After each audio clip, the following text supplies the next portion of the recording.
What's going on, y'all, and welcome back to another Epic 7 video. We got a big one today. I haven't even looked at the 1-minute summary, but some of y'all might have already seen they did reveal the character kit for the latest Moonlight 5-star. So I skipped through the first 18 seconds. It is Ilynav. We'll check her out in just a second.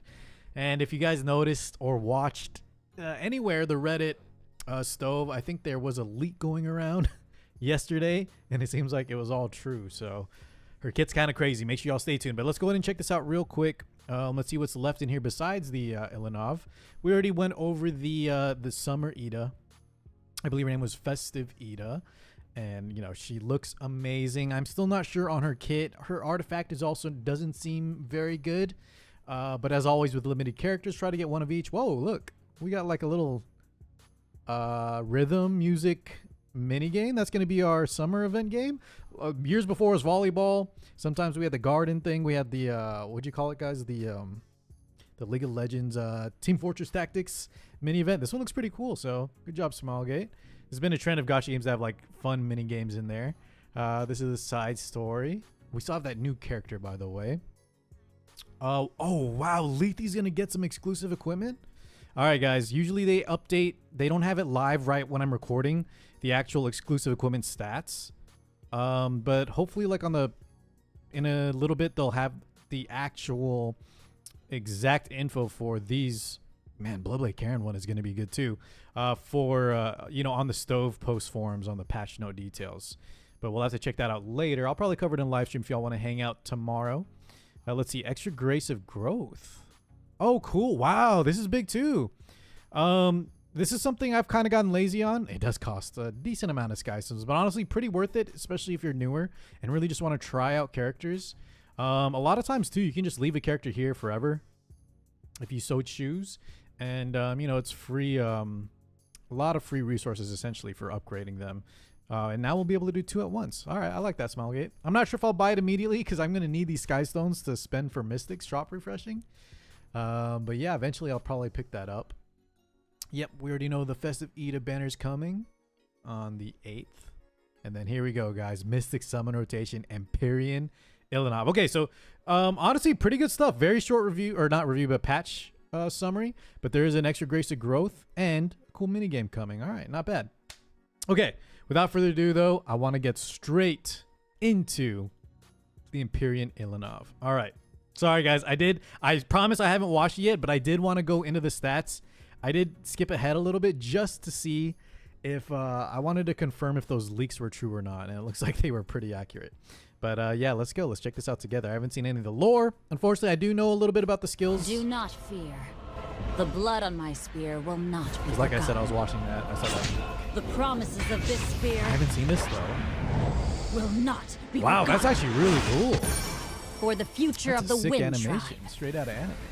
Ilynav is a mighty warrior and rational Ilynav? leader who can Oh, it's Ilynav, single-handedly okay. turn the tides of battle, and also the most influential elder Sorry, one second, guys. Just the quality seemed a little low. Okay, cool.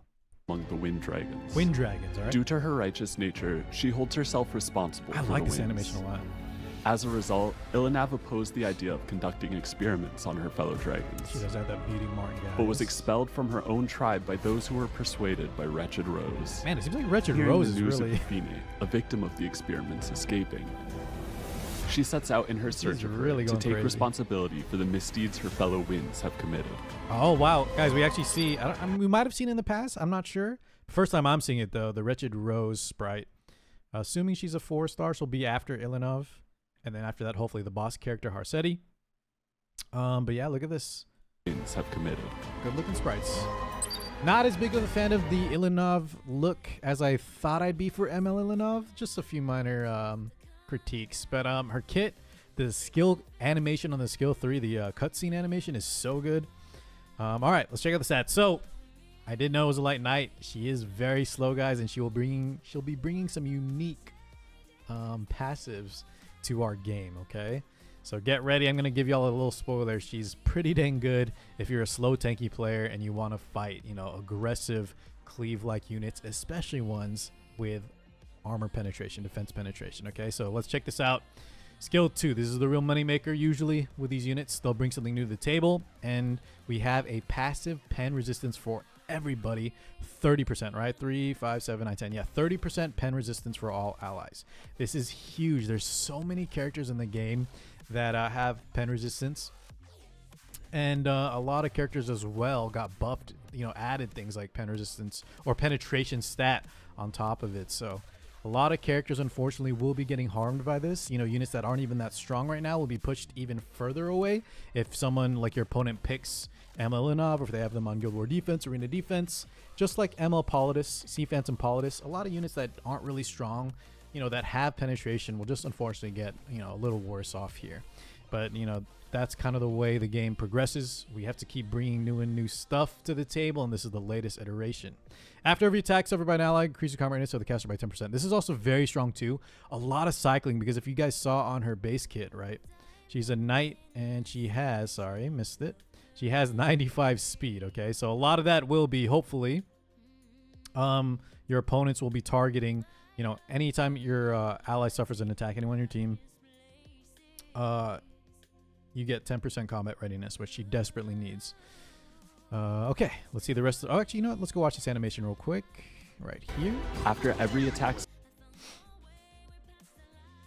I think it was just a little CR. Okay, I'm not sure that they... Maybe a little editing error. They did show like a S1, or maybe they're highlighting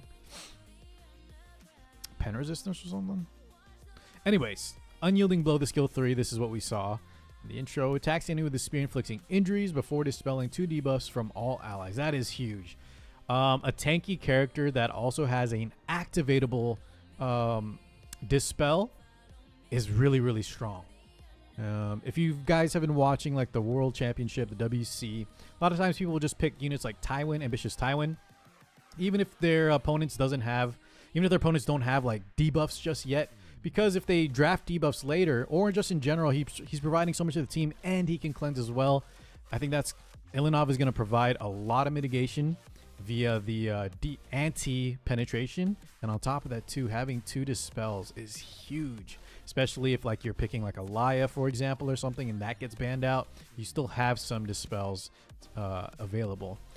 Indomitable, let's see, increases defense and effect resist. This is kind of insane too. Very nice buff to have there. That's undispellable. That's insane. We haven't gotten greater defense buff yet, but this is pretty cool. When we can stack this as well. Damage dealt increases proportional to the caster's max health. Okay, so HP scaling, and we have injuries proportional to damage dealt. Injuries decrease max health by 20% every time this skill is used. 1 turn cooldown, 4 turns. Okay. Okay, they actually skipped the animation. All right. So, skill 1, Sword of Punishment. Attacks the enemy with the sword, absorbing some of the damage dealt to his health and inflicting injuries. So she actually has some like health regain. I don't want to call it like lifesteal. It's like health absorb. Some units have this. But yeah, she'll have some kind of sustain and injury as well. So injury S1, S3.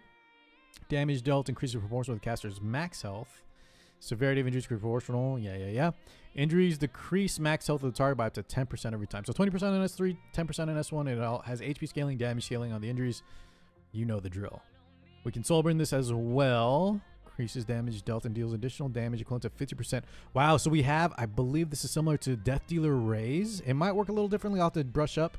But I believe he has like that injury explosion thing as well. I think it's the same wording. But yeah, that means this unit not only will provide some cleansing, some insane mitigation. She'll have some decent combat readiness like scaling. She's also going to be able to execute units eventually too. So she's not weak into other tanks that want to maybe stall her out. She's going to be able to injure them and explode them later. Like not just injure, she can finish the job too when you soul burn. So an anchor that can also kind of close out matches potentially too, depending on how much work she gets done throughout the game.